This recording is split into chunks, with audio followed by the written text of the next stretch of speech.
Good evening and welcome to TBC News, our top stories tonight. Dr. Mwinyi acknowledged private sector's role.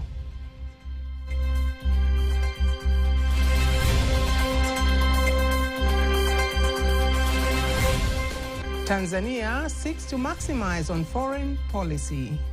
We have the relationship bilateral cooperation with the different countries. And now we want to maximize our benefits in terms of trade.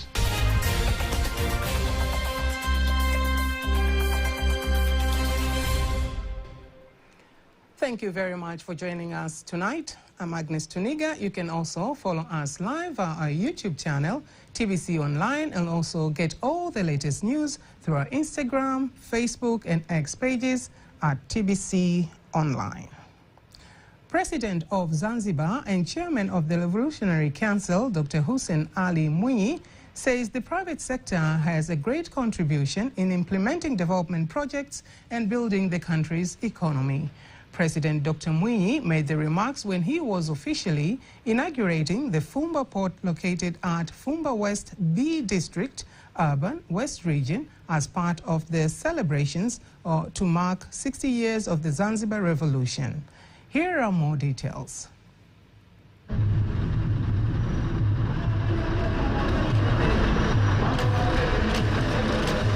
Dr. Mwinyi insists that most of the developed countries around the world have pushed development agendas and have executed large-scale projects through the private sector. He welcomes the private sector to collaborate with the government in investments and implementation of economic projects in various sectors. The government is continuing with construction of port by setting up different infrastructure to facilitate safe travel for our citizens. Due to challenges in the port of Malindi, we will have several ports. It is our hope we will remove port congestion at Malindi so that businesses can run smoothly. That way we shall be able to lower food prices in our country. Dr. Mwinyi says the government of Zanzibar continues to improve the port services, and the construction of other ports will be implemented in various areas, including the construction of an integrated port in Mangapwani, North Region, Unguja, Shumba and Pemba region. The port has a great contribution to the national income. The government must put in place strong strategies to ensure that our port help rise the national income. The government decided to give it to an investor to provide port services here in Fumba. Due to our Malindi port being congested due to the large number of people, the growth of commercial and economic activities. On the other hand, President Dr. Mwinyi elaborates that the Fumba Port will solve the problem of delay of containers from Mombasa, as well as reducing the congestion at the port of Malindi. Besides the court ports, we are improving the passengers ports. Tomorrow, we are improving the passenger ports. The Minister of Construction, Communications and Transport, Dr. Khalid Salum Mohammed, commends the government for the efforts to foster speedy economic development. This port has the capacity to handle from 25 containers per year up to 200,000 containers per year. This has greatly helped to remove the long-term challenges faced by businessmen whose products were long delayed. The government of Tanzania has started the implementation of the improvement of the country's foreign policy targeting to maximize on the bilateral ties that the country has developed over the years with various countries and international organizations. Speaking to TBC News, the Director of Policy and Planning, Ministry of Foreign Affairs and East African Cooperation, Haji Janabi, insists that the move will foster further industrial development through trade and technology transfer while boosting tourism. We are now doing these reforms in the foreign policy just to maximize the benefits that we are expecting from the foreign relationship. We have a relationship with international organizations. We have the relationship bilateral cooperation with the different countries. And now we want to maximize our benefits in terms of trade, in terms of tourism, in terms of industrial development, that we can have a maximization in terms of technological development and other benefits that we think from this foreign policy, there will be enhancement in some of the statements, in terms of the targets, and in terms of strategy that we are doing better. So we are looking to have some sort of engagement, how we are going to position ourselves better so we can have much benefits from the foreign relationships. And that is our intention of doing some improvement in the current foreign policy. Furthermore, Janabi says the government has initiated engagement with the public to receive constructive recommendations that will be incorporated into the improvement of the policy. Minister of Transport, Professor Makame Mbarawa, urged Japanese investors in the transportation sector to come and invest in port and railway sectors as the move will benefit both parties. Ismail Bugda has more details. Minister Mbarawa had made the call during a meeting with the Minister of Fund, Infrastructure, Transport and Tourism from Japan, Konosuke Kokuba, along with other investors from Japan in Dar es Salaam. Minister Mbarawa elaborated the key areas that require investment includes the construction of container storage facility at the Dar es Salaam port and the construction of the 495 kilometers of Osaka, Lusumo, Kigali railway. I want to see Japanese companies are working in Tanzania Port Authority through PPP program. That is the first one. I would like to invite Japanese company first to development of new container terminal, berth 12 to 15 at Dar es Salaam Port Authority under PPP.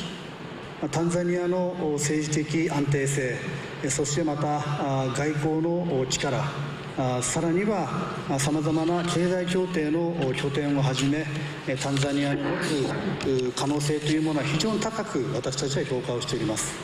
It is our understanding that Tanzania's diplomacy, stability of the politics, and also immense potential that the country has is among the best in the region, and then that's what we really appreciate. On the other side, the Tanzania Port Authority Director General, Prasdius Mbosa, and the TRC Director General, Masanja Kadogosa, highlighted key areas that the Japanese investors can capitalize in. Another challenge is the inadequate inland transport infrastructures, whereby we are currently in the process of constructing railway and our roads. But as well at the lake ports which connect the countries, as I mentioned before, we do not have enough infrastructure, enough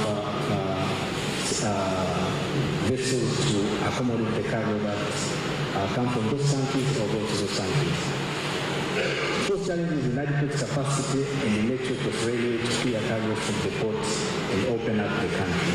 PPP, as the minister mentioned, we have the Mtwara, Songea and Bamba Bay.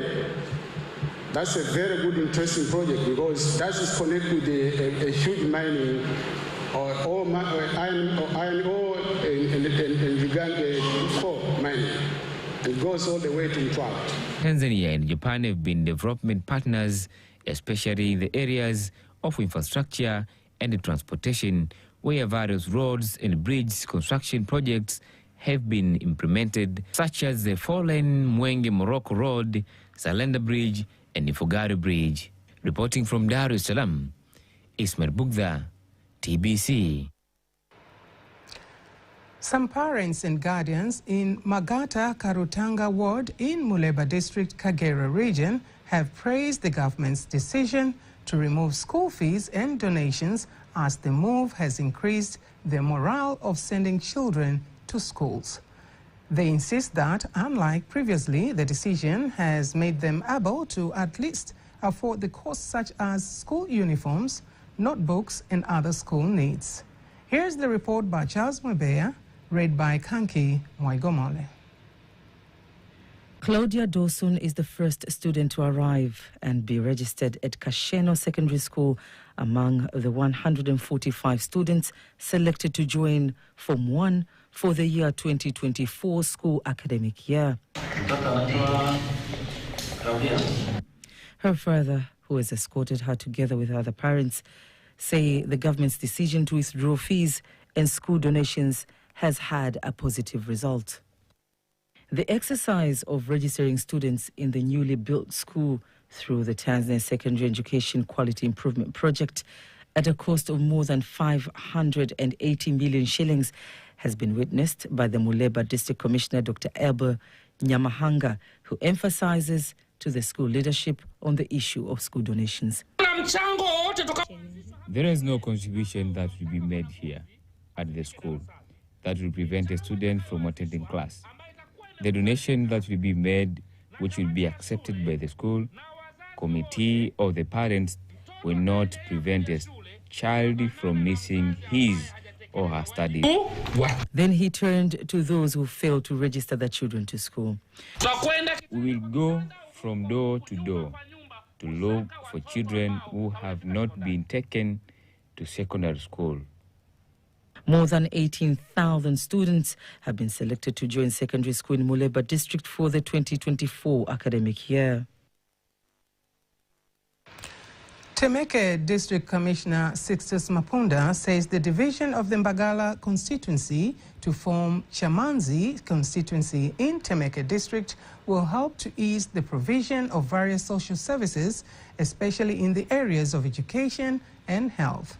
He made the remarks immediately after the meeting involving the District Advisory Council to discuss the proposal to divide the Mbagala constituency, including some wards targeting to further stimulate economic development. We have finished our DCC meeting and it had one agenda to divide Mbagala province so that we get two provinces. Getting Mbagala and Chamanzi provinces is very productive for the people. School in every ward, health center in every ward is very easy to set up. Some members and representatives of various political parties says that the decision should be supported by all the citizens regardless of their political ideologies. The province is very big, so there is a very reason to create an environment in a province with 400,000 or 390 something people in order to move services to our citizens that we serve. All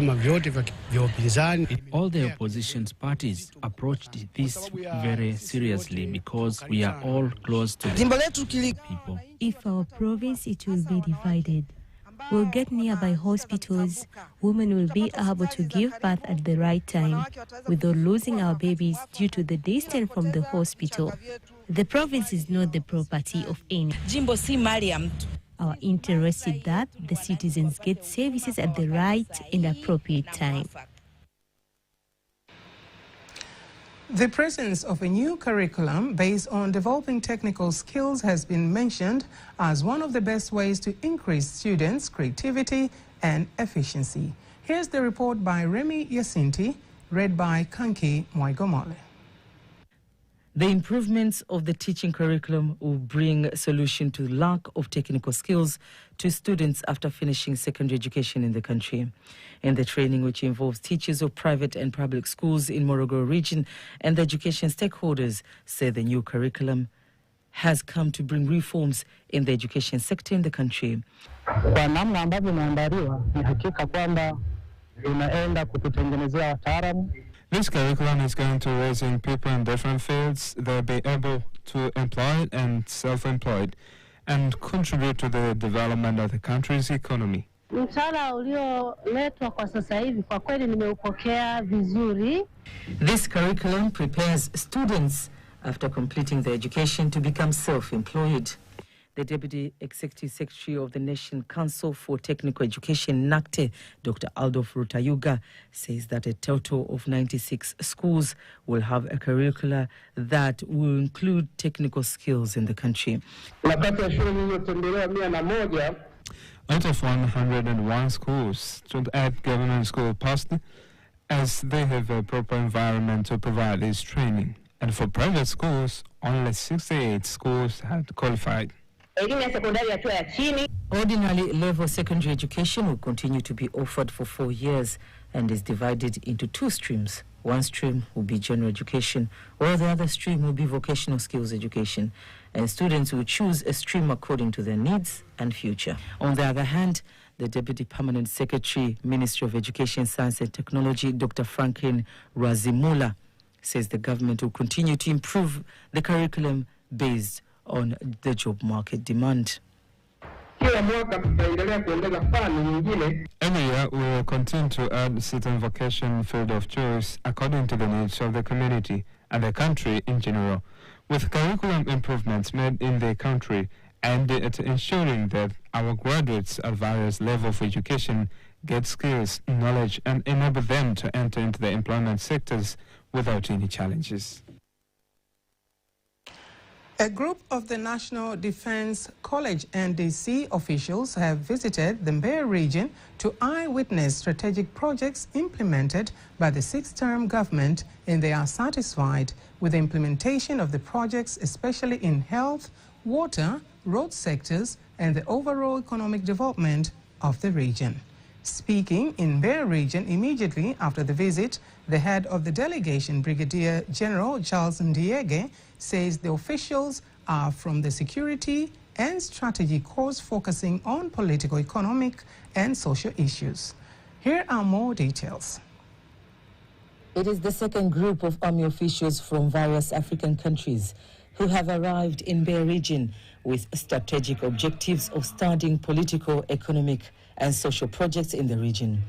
The head of the delegation from the National Defense College, NDC, Brigadier General Charles Ndiege, further elaborates the objectives of the visit to the Mbeya region. Regional Commissioner, the group in front of you comprises of an integral component of the 12th course of the year 2023-2024 that we are currently running at the college.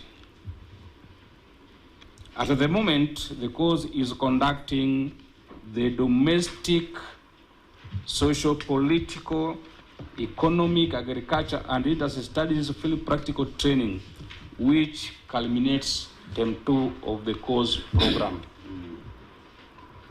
This group is visiting Mbeya region and is among the other 3 groups which are also visiting Mwanza and Simiyu regions, Manyara and Kilimanjaro regions, and the 3rd group is visiting Lindi and Njombe regions.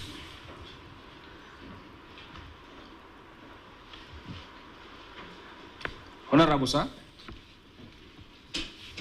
as members have introduced themselves, you may have noticed from the self-introductions that the group comprises of 2 faculty members, 6 supporting staff or non-teaching staff, and 14 course members.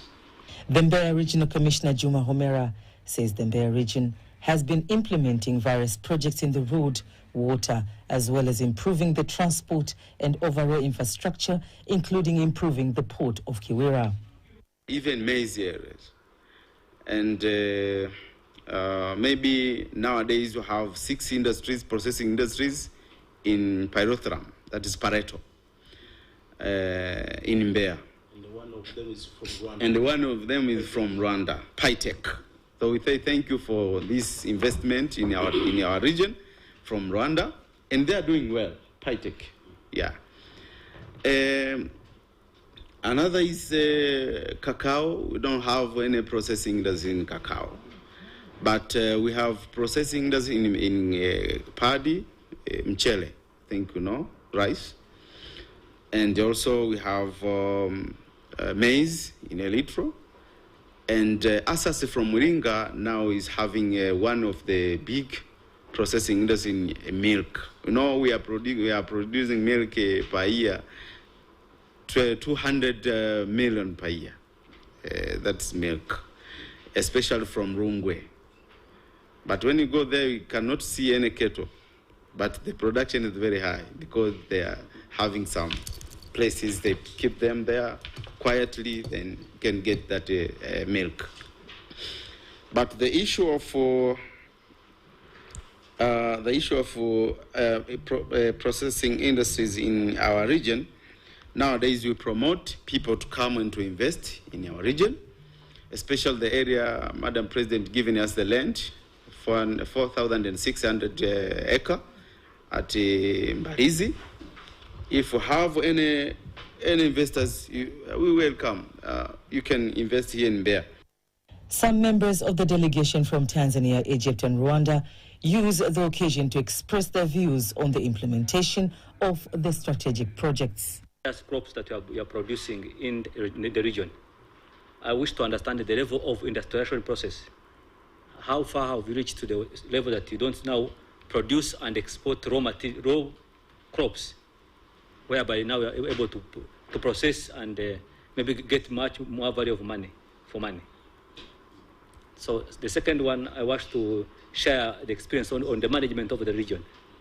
Back home in my country, we have put in a law that not everybody can come and start kubiringiri. You must have a degree in sociology or an equivalent in the Islam, whereby no one can just come and start hoodwinking people and misleading in such a way.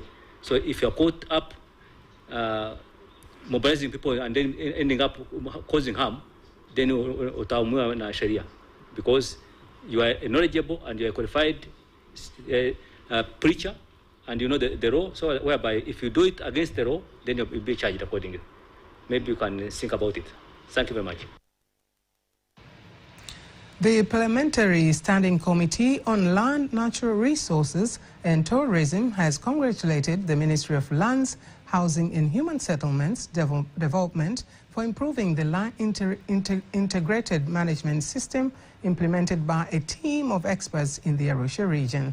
The chairman of the committee, Timotheo Mzava, has commended the Ministry of Lands for the work the ministry has done in endeavor to improve the system in the sector. Some of the MPs says the system will not only simplify and speed up the services of the land sector, but will conveniently answer many queries from the customers.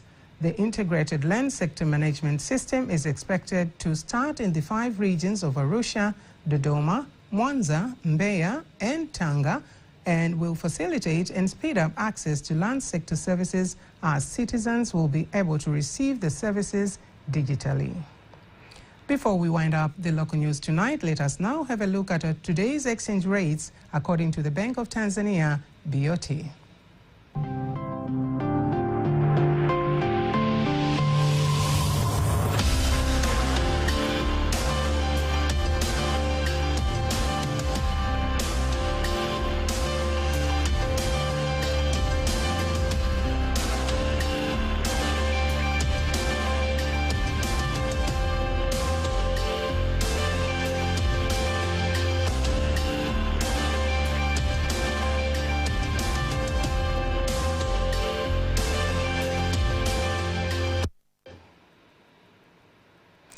Don't miss TBC News every day to know all the latest in exchange rates. Stay tuned for all the latest in international news.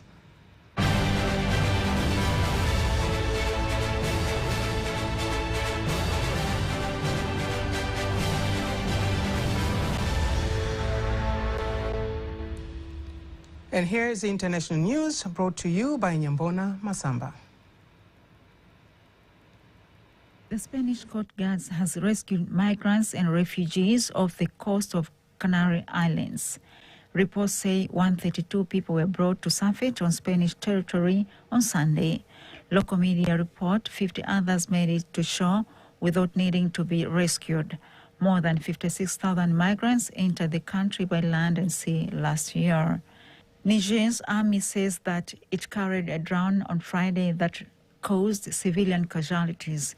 It happened in the village of Tiawa, which is close to the border with Burkina Faso.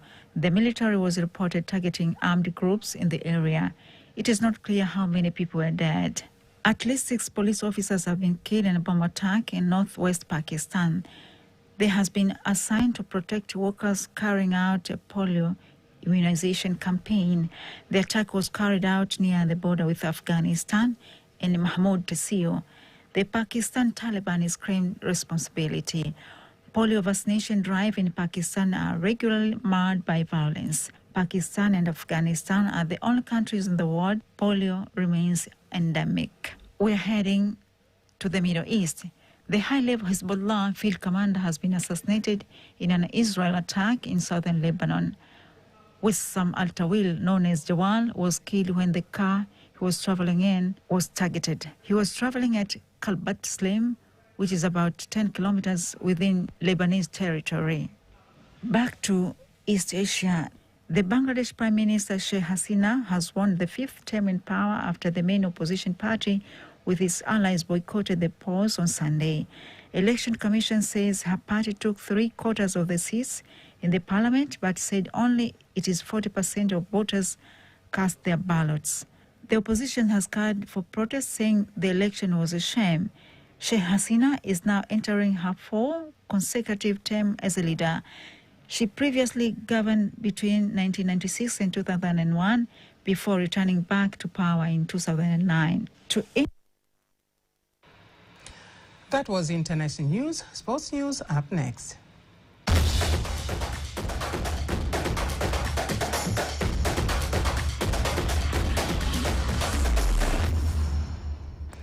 And in sports news, Tanzania football fans urge Taifa Stars players to perform in the African Cup of Nations matches and outshine their opponents to win matches for the first time in history of participation. Speaking to TBC News in Dar es Salaam, some of the fans say they will be thrilled to seeing Taifa Stars winning at least one game in the AFCON.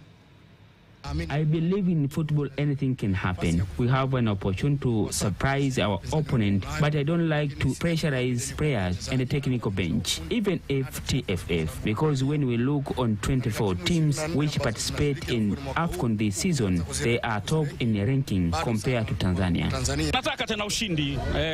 We need to win. Yesterday we played and we lose 2-0 against Misiri, but I think coach has got a lesson. Taifa Star is participating for the 3rd time in the African Cup of Nations AFCON, but the team has never registered a win, so far pushing the soccer fans to challenge them to at least win even a single game in the upcoming tournament in Ivory Coast. Singida Fountain Gate FC head coach Thabo Senong says the secret for the victory against Azam FC in the quarter-final match of Mapinduzi Cup was discipline of the game employed by the players. Thabo adds that players showcased disciplined performance in the game and followed coach instructions that have been the key to defeat Azam FC, while Azam FC coach Yusuf Dabo admits that the quality of Singida Fountain Gate FC today was superb. That is why they lost the game. Applied themselves very well tactically. We adapted because Azam is a very good team with a good coach, and they gave us a lot of tactical problems, and our players always had to adapt, become flexible to try and solve the problem that we were getting from Azam, especially first half. With our organization, it can be a surprise for the opponent, so before they try to adapt their Singida Fountain Gate FC joins Mlandege and APR to play semi-finals of Mapinduzi Cup as Simba Sports Club clashes with Jamhuri for the 4-team to play semis of Mapinduzi Cup encounter. That is sports news, and now before we conclude the news bulletin, let's take a look at our weather update. Hello dear viewers, welcome to the next 24 hours of the forecast from Tanzania Meteorological Authority. My name is Margaret Masawe. Rainfall signals are still seen in many areas of the country, especially over Lake Victoria Basin, western part of the country and central part of the country. TMA is issuing an advisory of heavy precipitation periods over some areas of Tabora, Singida, Dodoma, Iringa, Mbeya, Njombe, Ruvuma and Morogoro. Therefore, precautive measures have to be taken. Tonight we expect partly cloudy condition and thunder showers over Lake Victoria Basin, western part of the country and the central part of the country. Southwestern highlands, Ruvuma and Morogoro expected to feature cloudy condition, thunder showers over a few areas. Northeastern highlands and the entire coast expected to feature partly cloudy condition, rainy showers over a few areas. Tomorrow we expect partly cloudy condition and thunder showers over Lake Victoria Basin, northeastern highlands and the entire coast.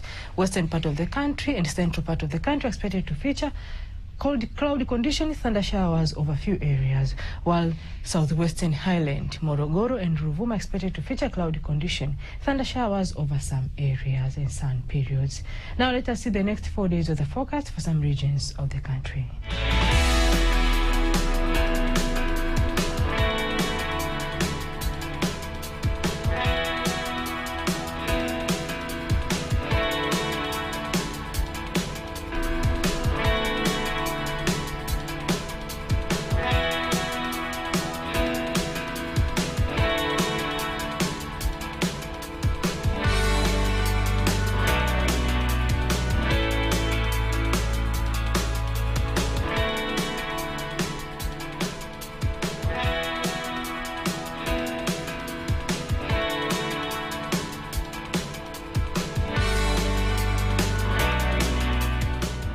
From Tanzania Meteorological Authority, we thank you for watching us.